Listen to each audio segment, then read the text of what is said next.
Intro. My name's Nicky Wright. I'm MD of Diversity Jobs Group. Diversity Jobs Group is a job board. We have 10 job boards, all within the ED&I realm.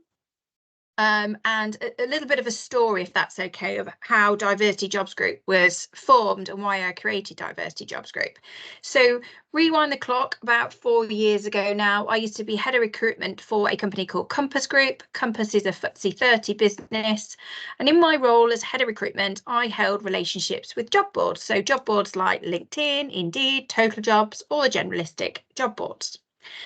As ED&I became more on their people agenda, and it was always part of their people agenda. It was also part of my hiring strategy. And at that point, I reached out to specialist ED&I job boards that cover one underrepresented strand. I won't mention the names while we're on a webinar, but I reached out to several different specialist job boards in the ED&I space.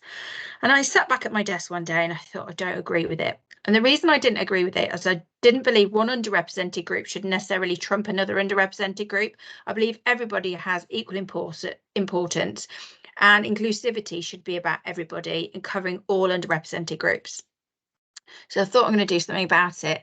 Not that I knew much about job boards, but I did know a little bit about them, and I thought I'm going to create a job board, and we did. We've created Diversity Jobs Group. Like I said, has 10 ED&I related job boards. We integrate with applicant tracking systems, CRM systems, multi-posters, and we work with well over 100 clients. So I left Compass on great terms. They're actually one of our clients, but now running Diversity Jobs Group and working with community groups, clients, and specialist ED&I consultants like our lovely Baljit. So I think that's a good time for me to stop talking and hand over to you, Baljit, if that's okay.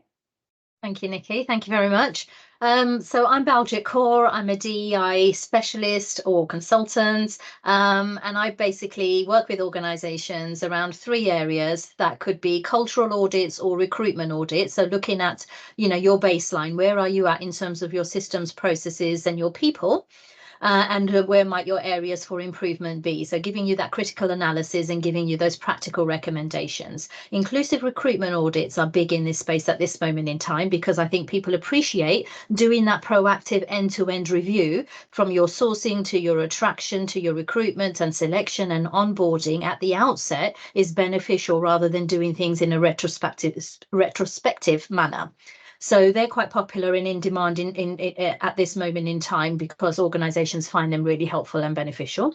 I deliver training to organisations, and that's training across the breadth and depth of diversity, equity and inclusion. And then the third thing I do is, just sort of do consultancy. So that could be, Baljit, can you sit on our board as a critical friend? Can you help us set up an employee resource group? Can you help us write us a policy? So that's my day job, so to speak. I also sit as a member with Women in Banking and Finance, and I host their corporate partner national roundtables around diversity and inclusion topics. So we hold 4 a year. So that's a little bit about me. Nicky, can you hear me? Amazing, Baljit. And can I ask a bit of a... Yes, I can. Can everybody hear Baljit and myself? Because it was crackling a little bit, but I didn't know if it was my Wi-Fi. Is everybody... Can we have a few thumbs up? Charlie, yeah. Charlie says yes, yeah. Yeah. Yeah. Right, thumbs great. Up, Thank you. Good. Yeah. And Baljit, can I ask a bit of a personal question? Where did you start your career and how did you move into ED&I? So I think a lot of people in this space probably end up in this space because of their own lived experience. So that's where, people can be passionate about this area, and that's great. We need that passion. We need that passion to drive change.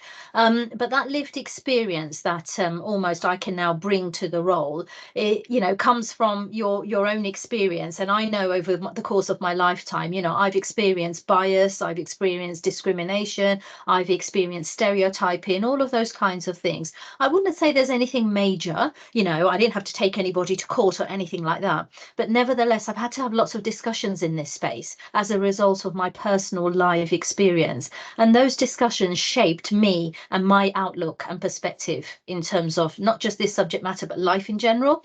So I think that lived experience is really, you know, what drove me into this area. I do believe that nobody is an expert in this area. You know, it's changing, it's evolving all the time. It's so wide and it's so deep that there's a lot to learn and a lot to get your head round. Lots of complexities, lots of nuances. But this then, when we talk about diversity, equity, inclusion in the way that I'm talking about it, we then sort of start to talk about it as a skill set. Yeah, and I do believe diversity, equity and inclusion isn't just about passion. It's absolutely about that lived experience, and it's absolutely about having that skill set and that expertise and those insights which inform the strategy of organizations. So that's the combination almost that I bring as a result of my experiences over my lifetime. Fab. Lovely, thank you. Pretty similar to me. I think I've got lived experiences as well, and right from a young age, I was a bit of a foot stamper, and if something wasn't fair, I was probably the first one to say it wasn't fair and put my hand up in the air, which has not always served me well, but hopefully I can make a difference in this space. So, are we ready for a few questions? Brace yourself, Baljit, brace yourself. Okay, I have got them all on the screen at the same time, so I don't want to go through them all in depth, but let's just start at the top if that's okay. What are the potential reasons behind the slowdown in DE&I progress, and do you believe companies face risk by not prioritising inclusion? And I've noticed, just while you digest that about it, I've noticed probably in the last year, conversations have started to drop off. I see less roles on LinkedIn, for example, for people advertising for a head of ED&I or ED&I practitioners or different roles. Rewind the clock probably 3 years ago, those roles were, loads of people were advertising for specialist ED&Is, heads of ED&Is. I'm not seeing as many vacancies like that. Does that mean people aren't prioritising this? Has the market slowed down? So I'll hand over to you if that's okay. And I think you're absolutely right, Nicky. So that point about are people taking their foot off the pedal? Yes, we are seeing signs of that, particularly at the start of this year. So the landscape is slightly changing in that organizations, and I've got lots and lots of examples where organizations are kind of just sort of, reprioritizing or reconfiguring how they deliver diversity, equity and inclusion. So we know that, massive global companies like Warner Brothers and Netflix and what's the other one? I know Google have had a bit of a change around here as well, but they have actually dropped their diversity and inclusion positions, so their officers. So there is quite a bit of change there. Walt Disney was the other one I was looking for. So those, major global players in this space who were doing a lot of work are not necessarily abandoning their efforts, but they certainly are slowing them down and having a bit of a pause around this. We also know that there's government rhetoric, which isn't really helpful, in terms of it's quite divisive. It creates that sort of anti and that pro sentiment towards DEI. So that's in the air. All of that combined together with this general sentiment which people hold around, is this just for minority groups or, certain aspects of identity, but not necessarily for all of us. So we do have this sort of major backlash almost from white men in particular who are saying, what's in it for me? I'm hearing when I work with organizations, that the kinds of issues they're bringing to me is to say, look, we've got this disengaged, disenfranchised section of our workforce population, particularly white men who are saying, I'm going to have to leave this organization if I want to progress anywhere because all the development programs and activity are all for other people. So that kind of, dynamic is also amongst the mix, as is this, your point, Nicky, when you spoke about jobs boards, that, everybody, it's inclusive, for everybody. But there is this sort of what we call in competitive victimhood that's also happening with those different dimensions of diversity, those different underrepresented marginalized groups almost competing against each other for viability. So we hear a lot of talk around, why are we only talking about race? Why has race got such a priority? What about all the other dimensions? And all the other dimensions are also making some noise in this area to get that visibility and recognition. So that competitive victimhood, is not assisting in terms of moving this narrative forward. So yes, there's lots in this space as to, reasons for slowdown. I know PwC have, reconfigured their internships development programs, to make them more inclusive for everybody because of some of the backlash that I'm speaking about. So yes, organizations are looking to see how they do things differently, and potentially there is a bit of a slowdown and a bit of a pause. But there is a risk. Those organizations that are pausing, it's okay to pause and reflect. Absolutely, we should be doing that all the time with any program, not just DEI, anything that we do in our organization. But where we're pausing to the point that we're actually stalling, we're actually procrastinating, we're actually delaying progress, that's where the problem is going to arise. Because research tells us time and time again, when we do that, when we then start to pick things up, it's doubly hard to do so. It's doubly hard to do so. And also we've again thrown that ball into the long grass, which means we're always playing catch up. So we need to ensure that there isn't that kind of a process occurring, because this is the cyclical things that happen with diversity, equity, inclusion, which is why we never make the progress that we should be making in this area. 10 years ago, 20 years ago, some of the debates we're still having today. Why? Because this cyclical nature occurs time and time again. Great. Thank you. Thank you, Baljit. Shall we move on to the next question, if that's okay? But I have got some questions probably that I'll flip in between, if that's all right. So should businesses do more to foster cross-cultural understanding and promote cultural sensitivity? And there's a point that you made from the last question where you said the backlash, particularly from white men in particular in certain organisations, and maybe we could tie a little bit more in depth in that, if that's okay. And how we can make sure that people don't feel necessarily left out and they feel included in the journey, and they don't have to worry that they are a white man going for a promotion and somebody else that might be from an underrepresented group is going for a promotion, but they still feel unable to go for that promotion. Maybe we can include something along those lines in this, please. Yeah, okay. So when we talk about cultural understanding and cultural sensitivity, that includes everyone. So that includes everyone. When we talk about DEI generally, and we talk about all those aspects of identity, we are talking about white men and as well as everybody else. Chelsea, I've just seen your question. I'll come back to that. I'll come back to that in a minute because it's related to what I've been speaking about. Let me just address this first. So should businesses do more to foster cross-cultural understanding and promote cultural sensitivity? Absolutely. We are working in a more diverse environment, both within our organizations and outside our organization. We know that many of our companies are working in that global context, and certainly in terms of, hybrid working, remote working, many companies have gone global. So it's that global context. So we are interacting and communicating with people from different cultures and different countries. And we also know that in terms of our customer base, and certainly technology and AI and, the way the world has evolved, we have a diverse range of customers. So it just makes business sense for us to instill and embed this cross-cultural understanding, which is basically allowing people to communicate and collaborate with each other. We know that when people collaborate, people that come with those diverse perspectives and thoughts and ideas, we are likely to have greater organizational success and greater innovation within the company. So it's almost passing this back to the organization to say, how are you ensuring that you are equipping everybody in the organization with the tools and strategies to enable that effective communication to happen because of these various business benefits?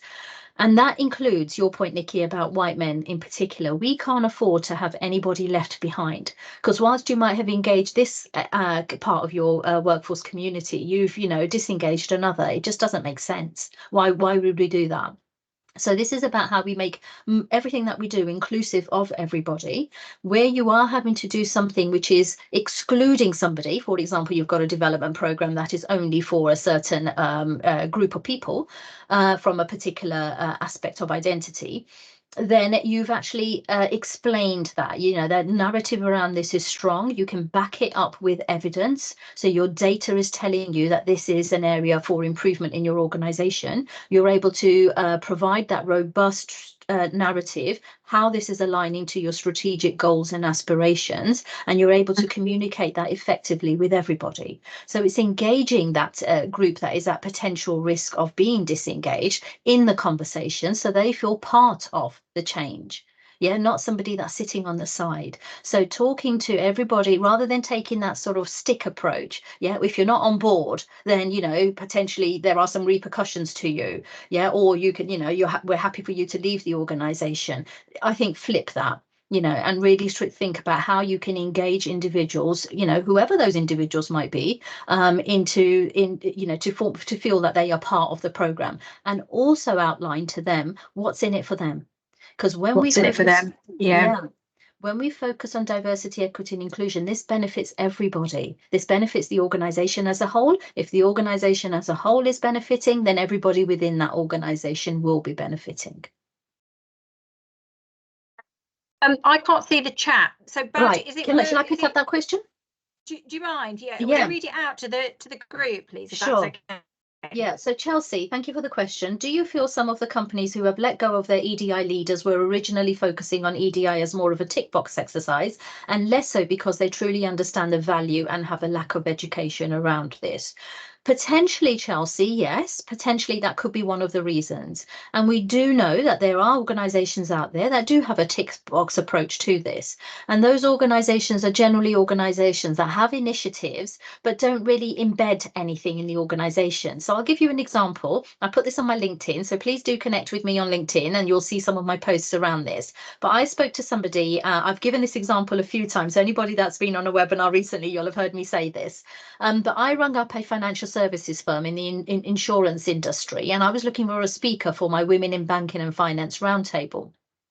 They had a great initiative in this particular area that I was looking at, and I wanted to get them on as a speaker. So I rung their, what I would assume is their reception desk, and I spoke to somebody and said, can I speak to whoever is responsible for your X initiative? I'm trying not to give too much detail here because I don't want to identify that organization, but it was in the area of allyship.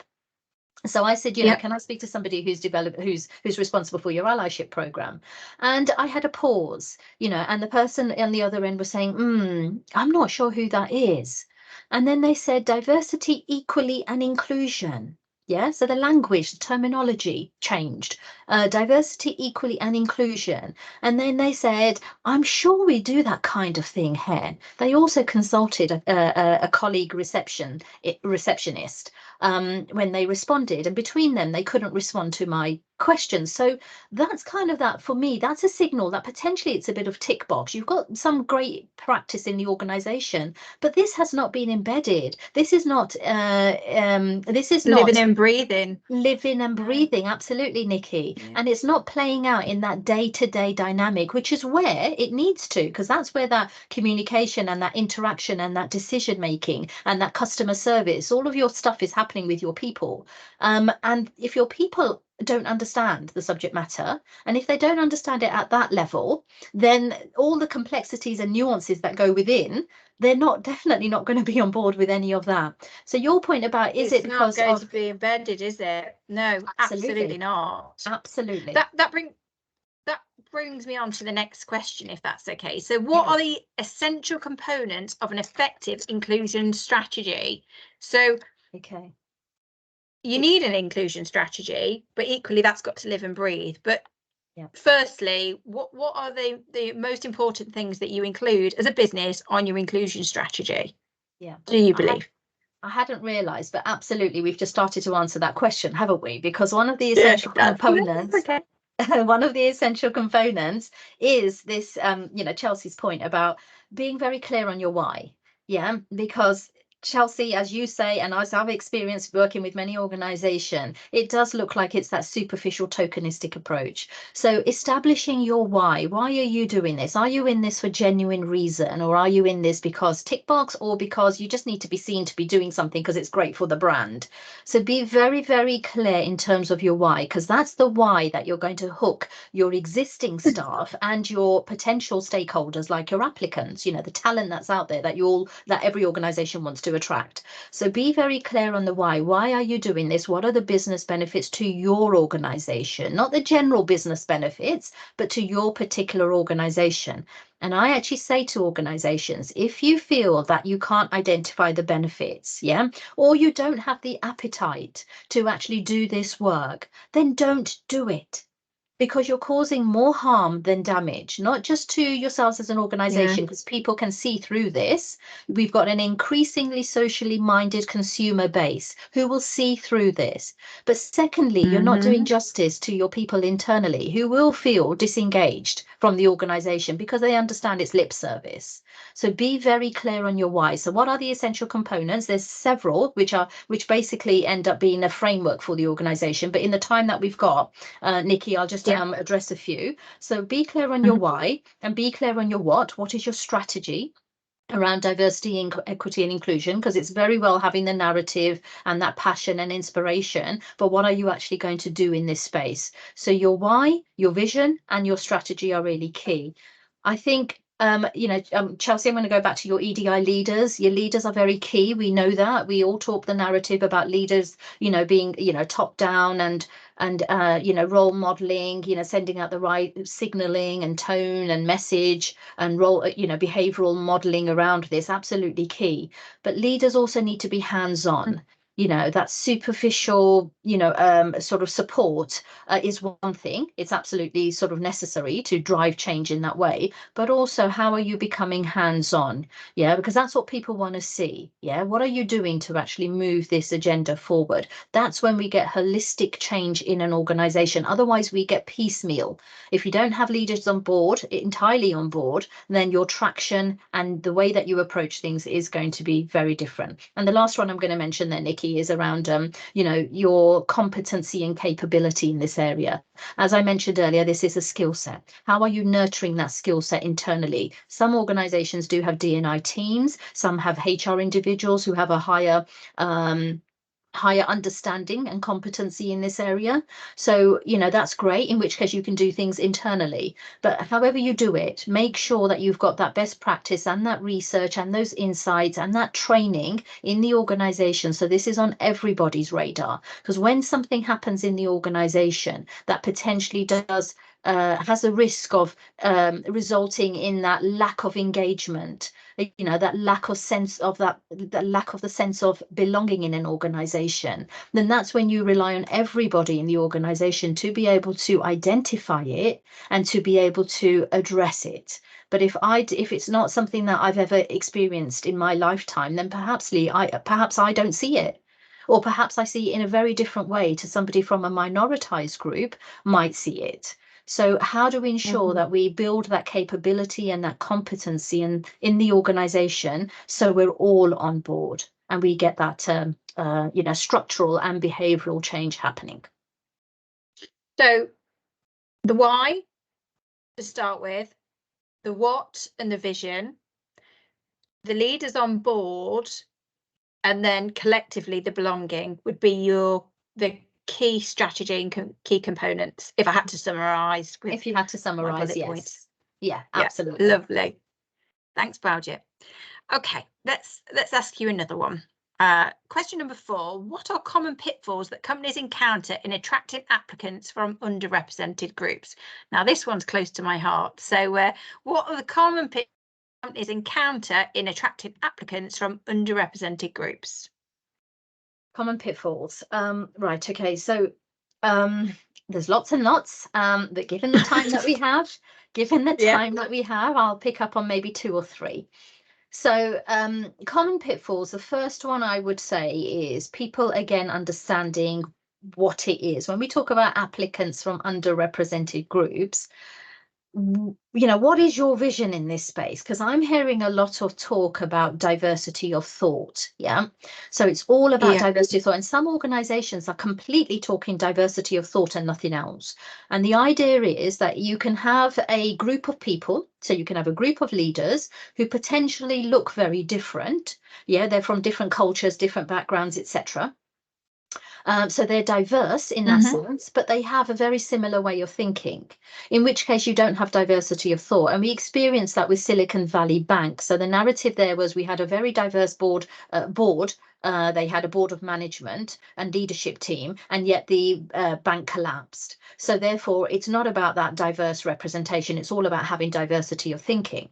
So my counter argument to that is, absolutely, you want people that not only look different, but also think differently. That diversity of thought is where you're going to get that innovation in an organization. So absolutely, there's nothing wrong with going for diversity of thought.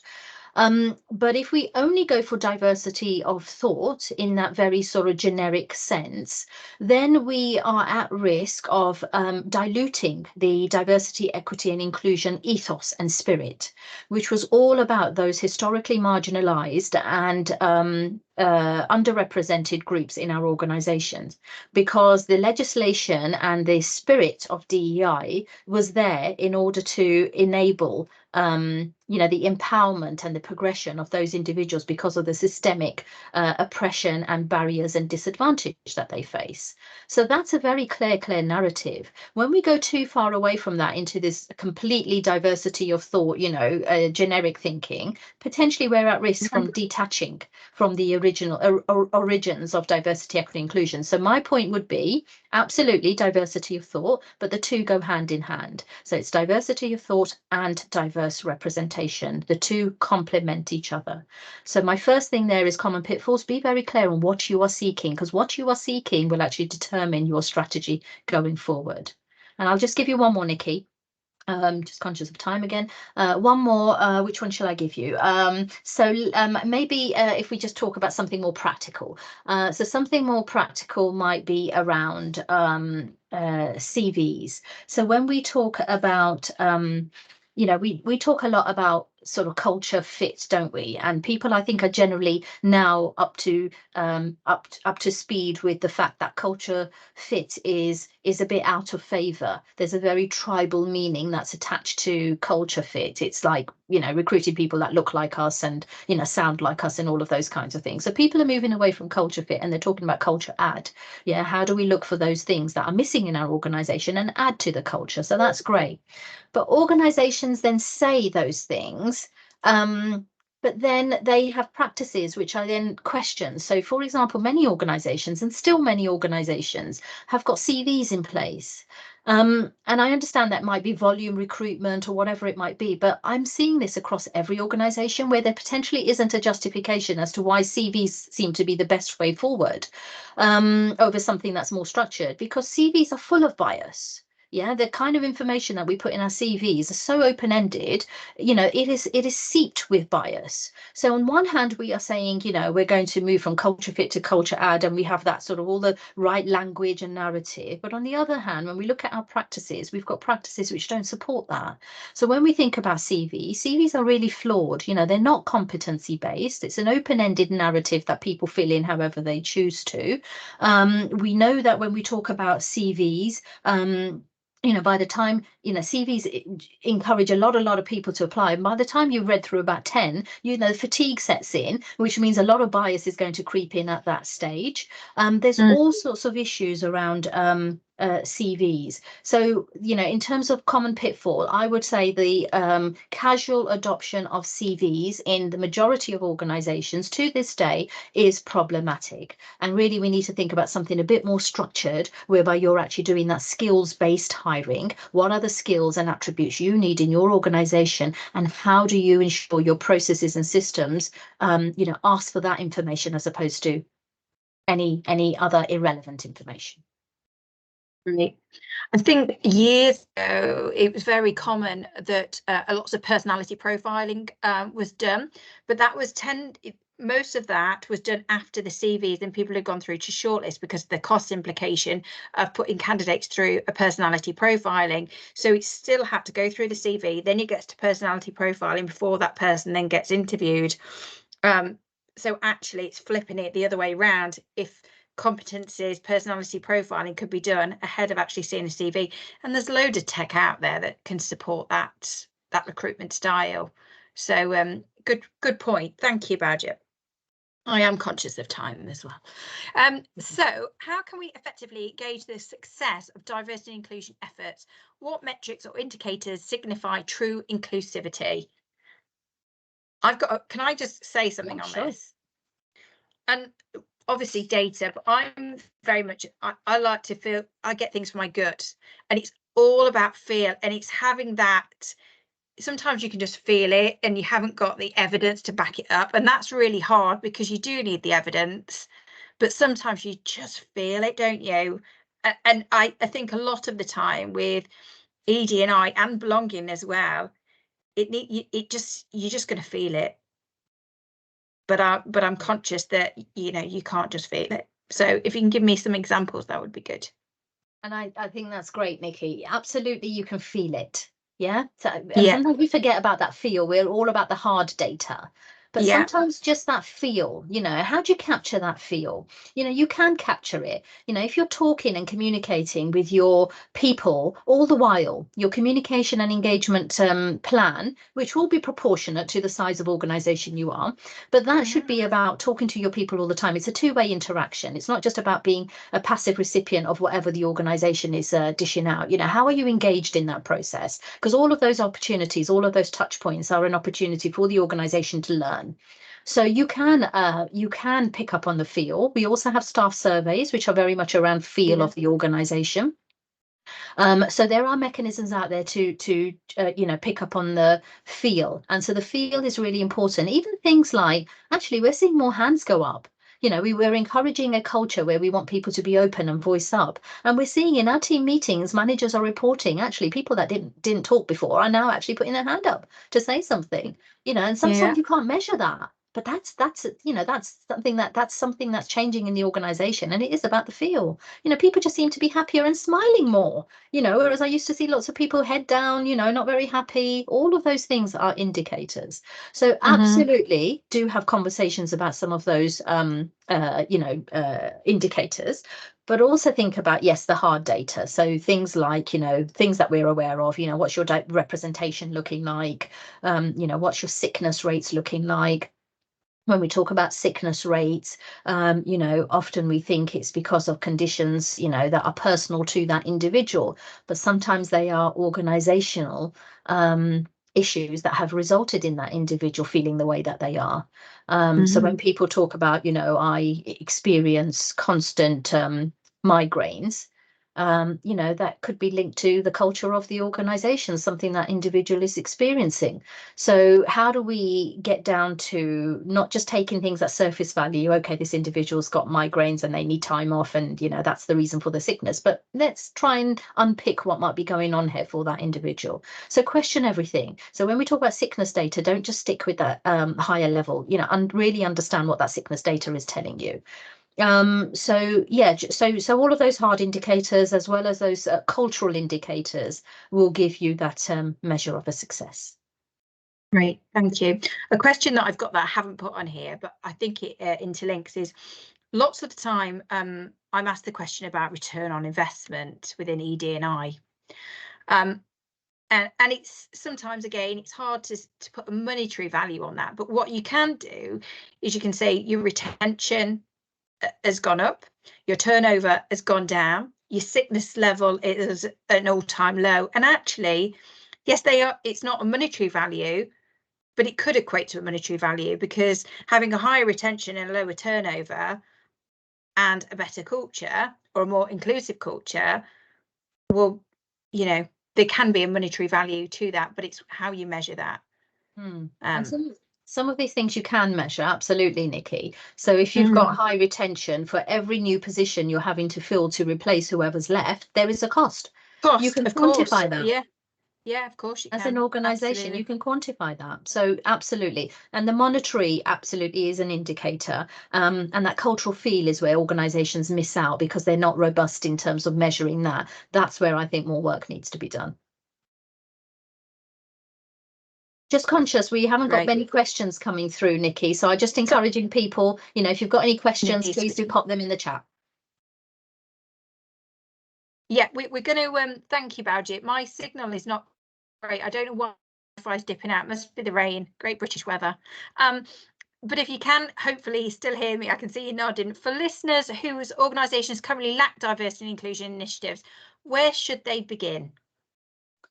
So hopefully there's not too many. I'm not saying quick wins, but where should they start? Sorry, there is a bit of a lag, Nicky, when you're speaking. So I feel as if I'm sort of coming in when you're still speaking. Apologies for that. Apologies.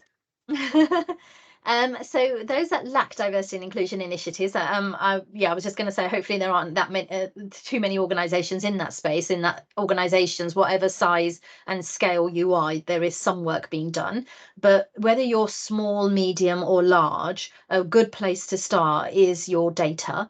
And when I talk about data, it could be some of that hard data. You know, what's your data telling you in terms of your staff surveys, how people are feeling? What's it telling in terms of your representation? That can actually then signal where you need to invest your time and effort. But some of that qualitative data is really good, you know, in terms of just asking your people, you know, if you've never done anything in this space, or, you know, you're short on, you know, budgets and capacity, then just ask your people what's most important to them at work. You know, what would really improve their sense of engagement and their sense of belonging at work. And whatever those one or two things are, you know, start small. You can scale and build this as you grow as a company. But, you know, what are those one or two things? I always say to organizations, rather than this myriad of initiatives all over the place, which might often make a company look busy and look good, but sometimes I do feel with organization, it is busy for the sake of being busy, because 5 years, 10 years on, you know, I'm still not seeing major changes in representation at senior levels or any of those kinds of things where it really counts.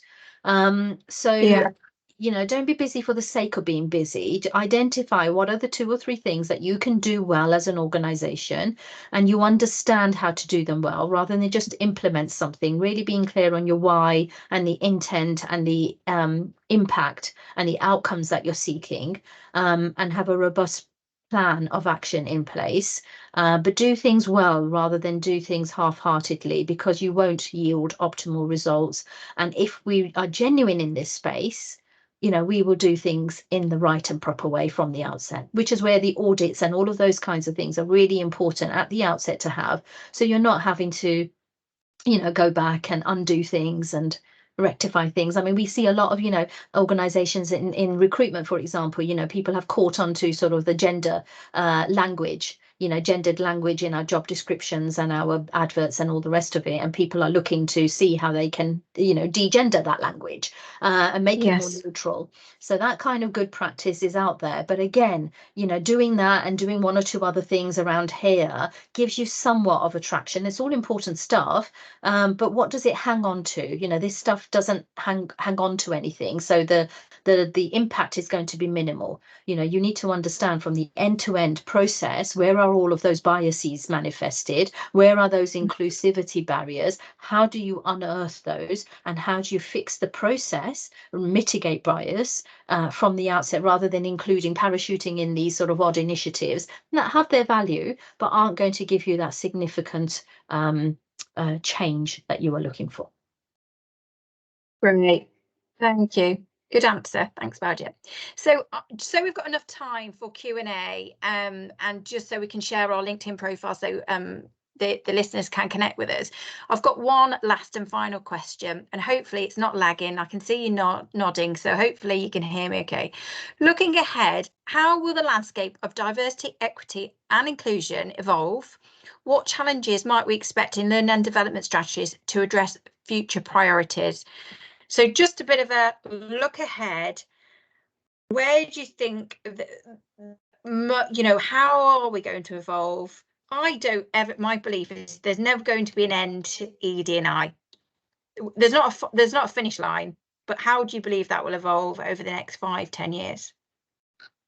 Well, first of all, yes, it's not going to go away. So, you know, some organizations taking, you know, their eye off the ball, maybe hoping that this will just sort of fizzle away. But all the indicators tell us that this is here to stay. And if anything, it will gain greater prominence. So Glassdoor tell us, you know, 76% of candidates and existing employees are looking to work for organizations that are ethical and equitable in the space of diversity, equity and inclusion before they decide to apply, and also affects existing employees in terms of retention rates.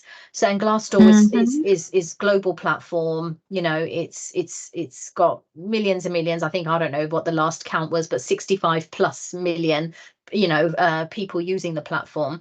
And they also introduced it, was it October? It wasn't last year. I think it was the year before, might have been the year before that.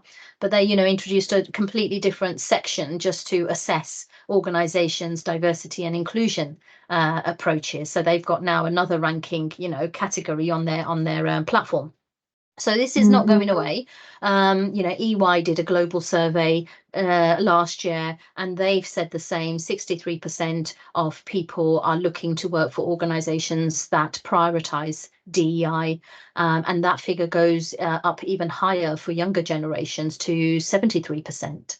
So that's the evidence. The noise, you know, when we hear noise like, I don't know, Elon Musk, wasn't it, and Bill Ackman, the billionaires, you know, who have that very skewed perspective of life, you know, their lifestyle, their outlook, you know, is very different to your average person. So they're making a lot of noise, you know, looking to deprioritize this, but that's background noise. Look at the evidence. You know, all the work I do is evidence-based, is best practice, is research-based. And all of that evidence is telling us this is not going away. This is here to stay. If anything, it's going to evolve. So it's going to evolve in that, you know, companies do know the significance of having diverse workforces and inclusive workforces, how they can capture new markets and how they can innovate products. And there's lots and lots of examples of those. So, you know, it will evolve. And in terms of some of the key areas it will evolve, it's going to be things like, you know, how do we, one of the areas I've already mentioned, you know, with this hybrid remote working, you know, organizations really looking to scope out how they can deliver their services by taking into account the flexibility and agility needs of people, thinking about how, sorry, just to get rid of my notification there, how organizations can ensure that, you know, they're relevant, they're future-proofed. So that will continue to stay. Remote working, hybrid working, taking into account flexible working, agile working across our workplaces. We know that AI is huge, you know, and thinking about diversity and inclusion and AI is a big area. You know, we need to think about how we can do the work that we do using AI, which has huge benefits to an organization in terms of reach and efficiency and skills matching and all of those kinds of things. But we also need to think about the risks that are embedded in artificial intelligence, you know, through maybe some of the tools that we're using, like our gender decoded language tools, debiasing tools, you know, ChatGPT, resume screening tools, all of that is AI generated and a lot more. So when we think about that, we really need to question what might be the pros, but also what might be the cons of using those kinds of platforms and tools and technologies. And the big issue around bias, you know, we know from people bias point of view, you know, there's lots of bias that's creeping into decision making and communication and interaction and all of those kinds of things. Bias is very powerful. It is very pervasive. Well, it's the same kind of bias which is ending up in our AI tools and systems and platforms, because they rely on somewhere. Yeah, absolutely. They rely on historical data sets, which are steeped in bias. So, you know, when we think about learning and development strategies, and, you know, we think about AI delivering those, and AI delivering customer service, and AI improving the candidate experience in recruitment, we need to really think about, is it really enhancing all of those areas? Don't take it for word value, face value. You know, do your research and understand how those, how the manufacturers, the people that are responsible for those platforms and tools, how they've actually, you know, mitigated bias in those processes. Great. So recap, it's here to stay. It's not going away. Evidence says, like you say, with the Glassdoor stats or the EY stats, that people, you know, candidates absolutely want to work for an organisation that prioritises this. Great, thank you. I think we just need to leave enough time in case there's any Q&As or anyone has got anything that they want to add. So here we go. Carly, I can't see the screen because I've got my slides on the screen. So I don't know whether Baljit and Carly, between I can. is there any questions? Yeah, I can, Nikki. So Great. Chelsea's got a question. Thank you, Chelsea, again. Thanks, Chelsea. Should organisations target hiring across a particular selected underrepresented group where they have gaps in their teams, or should it always be left open? As an example, if they are low with female hires, but doing well in other underrepresented groups, do they then just focus on female hiring, or does this go against the agenda? Sorry, hope this makes sense. Hard to explain. No, I totally understand what you're saying. Thank you again, Chelsea. As much interaction as we have, then we're just making sure that we're answering your questions and the challenges you might be experiencing. So please do, everybody else, please do fire away and, share best practice, ask questions. So Chelsea, should organizations target hiring? So your hiring should be ideally inclusive for everyone. So anybody can apply to your vacancies. The only time that the legislation allows you to make an exception to that is if it were, for example, an occupational requirement. For example, I'm looking for a female because it's a domestic violence women's refuge, for example. So therefore my workers need to be female. So that kind of stuff the law allows you to do. But if those exceptions don't apply to you, then your hiring should be inclusive of everyone. However, you can actually target, using your language there, underrepresented groups by doing lots of other things. So when I talked about that end-to-end review, thinking about sourcing and attraction and, recruitment selection, throughout that entire process, you can actually make changes to your process so that you are seeking and encouraging that representation that you are lacking in the organization. So let's just think about some examples. So, when we talk about an underrepresented group, in your case, you've talked about, women. So you can actively in your sourcing think about how you actually encourage women to apply. So the first question would be, well, where do these women reside? Like where would we go? Maybe it's a third party, maybe through LinkedIn, there's some women's groups, thinking about where do women reside? Where do they congregate? Obviously, women are everywhere, but you understand what I mean. Where do they congregate? For what purpose? Like working mums .net, something like that, workingmums.net. But working mums, that's all about females. If you are looking to attract females, then where would be a good place for me to advertise this vacancy that I'd really love a woman to fulfill, because we are super underrepresented in that particular department? Think about where you place your adverts and where you go and seek and encourage people to apply. So that's one strategy. Another one is, we talked about that gendered language, when we talk about masculine coded language and feminine coded language, research tells us that if women read adverts that are use heavy masculine coded language, they're likely to be deterred from applying. So how do we change the narrative that we use and the way that we are presenting that vacancy and talking about the culture so that it encourages all people? Because research tells us when you flip the language to feminine coded or keep it neutral, it doesn't deter men from applying. So men will still apply. So you're not excluding anyone, but what you are doing is opening up the gates to those groups that potentially might not have applied to you. So it's thinking about those kinds of things. Can I just add to that, if that's okay, Baljit? But I think it's also being conscious of what the population is in that particular job role or that skill set. So if somebody comes to you and says, we want 50% women representation for this particular role, is actually doing the homework and finding out what that representation is at that level, because it might be something like 20% females do that particular job, that role. So if you're then going after 50%, you're going after more than what the population of that particular group is, and that in itself is not fair and not realistic, because it becomes unfair on the other side. So I think it's, just doing a bit of homework. If somebody just come to you with a role and go, okay, but actually it's mainly men that do that role, or whatever that may be, I'm not sure that's a fair representation. So just always have a little look around to see what the population is and what the statistics are for that particular role. We've honed in on the female then, but I'm not sure if we have much time left. Is there any more Q&As? Is there any more? Can you see any more about it? No more Q&A, sorry. No more Q&A. That's okay. That's all right. Let's move on. We can connect. Everyone connect with us both afterwards if need be. So if you've got your smartphones at the ready, I was going to say iPhones, but I know that not everyone has an iPhone. But if you've got a smartphone at the ready, feel free to QR code over myself or Baljit. That will take you directly to our LinkedIn profile, so you can then connect with both of us. Baljit, I just wanted to let you have a couple of minutes just before we close, if that's okay, just to shine light on what you can offer.